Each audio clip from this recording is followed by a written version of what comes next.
재앙의 때 하나님의 은혜를 경험하고 계십니까? 오늘의 말씀은 출애굽기 11장 1절에서 10절입니다. 말씀 살펴보기. 그때 여호와께서 모세에게 말씀하셨습니다. 내가 바로와 이집트 위에 재앙을 하나 더 내리겠다. 그러고 나면 그가 너희를 여기서 내보내 줄 것이다. 그가 내보낼 때는 완전히 쫓아낼 것이다.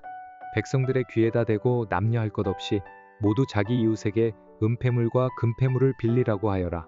여호와께서는 이집트 사람들로 하여금 이 백성들에게 호의를 갖게 하셨습니다. 또 그 사람 모세는 이집트에서 바로의 신하들과 백성들에게 매우 위대해 보였습니다. 모세는 말했습니다. 여호와께서 말씀하셨습니다. 한밤중에 내가 온 이집트에 다닐 것이다. 그러면 이집트에 처음 난 모든 것들, 곧 왕좌에 앉은 바로의 맏아들로부터 맷돌 앞에 있는 여종의 맏아들까지, 그리고 가축의 처음 난 모든 것들이 다 죽게 될 것이다. 이집트 온 땅에 큰 부르짖음이 있을 것이다. 그와 같은 일은 전에도 없었고 앞으로도 다시는 있지 않을 것이다. 그러나 이스라엘의 사람이나 가축에게는 개 한 마리도 짖지 않을 것이다. 이로써 여호와가 이집트와 이스라엘을 구별하신다는 것을 너희가 알게 될 것이다 라고 말입니다. 그러면 당신의 모든 신하들이 제게 와서 앞에 절하며 당신과 당신을 따르는 모든 백성들은 다 나가 주십시오 라고 할 것입니다. 그러고 나서야 제가 떠날 것입니다. 모세는 진노한 가운데 바로 앞에서 떠나갔습니다. 여호와께서 모세에게 말씀하셨습니다. 바로가 내 말을 듣지 않을 것이다. 이는 내가 기적들을 이집트 땅에 더 많이 베풀기 위한 것이다. 모세와 아론은 이 모든 기적들을 바로 앞에서 보였습니다. 그러나 여호와께서 바로의 마음을 강팍하게 하셔서 바로가 이스라엘 백성들을 그 나라에서 보내지 않았습니다. 오늘의 팁. 2절 빌리라고.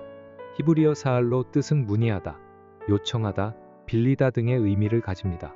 이스라엘이 이집트에서 나올 때 그곳 사람들에게 재물을 요구한다는 의미입니다. 3절 호의. 히브리어는 헨으로 자비함, 주관적으로 호의, 은혜, 객관적으로 아름다운, 즐거운, 현숙한, 사랑스러운 등의 의미를 가집니다. 개역개정은 은혜로 번역했습니다. 말씀 이해하기. 오늘 말씀은 하나님께서 이집트에 내리신 10가지 재앙의 마지막 재앙이 예고되는 부분입니다. 하나님은 이집트에 대한 마지막 심판을 행하실 것과 바로가 이 재앙에 굴복해 이스라엘을 보낼 것이라고 말씀하십니다. 하나님의 뜻에 따라 10번째 재앙은 이집트에 있는 모든 사람과 짐승에 처음 난 것이 죽게 되는 것입니다. 하나님께서 심판하시는 분으로 나타나실 때 사람들이 기억해야 할 것은 하나님은 악인의 죽음보다는 오히려 그들이 자기의 행동으로부터 돌이켜 떠나 사는 것을 기뻐하신다는 것입니다.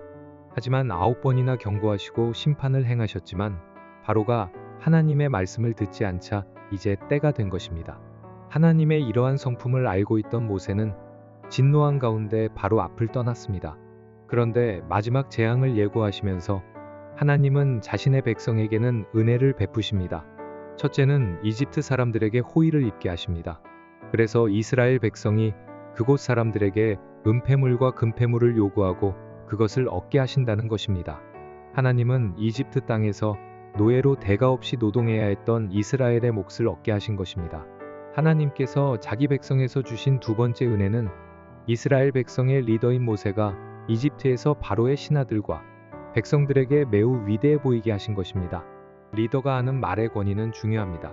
특히 하나님의 말씀을 전할 리더는 더욱더 권위가 중요합니다. 왜냐하면 그 사람이 하나님의 말씀을 전할 때 사람들이 들어야 하기 때문입니다. 지금까지 바로를 통해 무시당했던 모세지만 이제 하나님의 말씀을 전할 모세에게 권위가 회복된 것입니다. 모세의 권위 회복을 통해 하나님의 말씀에 대한 이집트 사람들의 태도도 바뀔 것입니다. 마지막으로 발견되는 하나님의 은혜는 이집트 전역에 하나님의 심판이 임하지만 하나님의 백성인 이스라엘은 구별되어 죽음이 미치지 못하게 된다는 것입니다. 하나님은 창조 때 아담에게 생육하고 번성할 것을 명령하셨습니다. 하나님은 사람에게 생명력을 주신 것입니다. 그리고 하나님의 백성에게는 이 말씀이 유효합니다. 그래서 이집트 고센 땅에서 큰 민족이 될 수 있었고 이제 이집트 전역에 죽음이 임하지만 하나님의 백성에게는 하나님이 주신 은혜로 죽음을 피할 수 있었습니다. 가나안 정복을 앞둔 이스라엘 백성은 출애굽의 10번째 재앙에서 하나님께서 자기 백성에게 주신 은혜를 기억해야 합니다. 이집트의 노예였지만 하나님께서 선택하신 백성 이스라엘은 이집트가 두려워하는 민족이 되었습니다. 가나안 땅에서도 이 사실은 유효합니다. 그러므로 이스라엘은 하나님과 함께하며 하나님의 은혜를 입고 하나님께서 주신 기업을 얻어야 합니다. 오늘을 살아가는 그리스도인도 이 사실을 기억해야 합니다.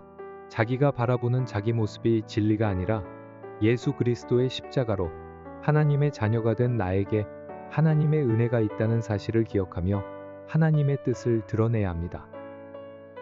말씀 따라 살아가기. 내 삶 속에 있는 하나님의 은혜는 무엇입니까?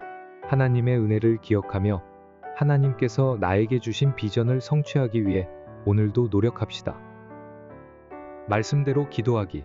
경제적 어려움 속에서도 모든 그리스도인이 하나님의 은혜를 발견할 수 있도록, 그리고 그 은혜로 살아갈 수 있도록 함께 기도합시다.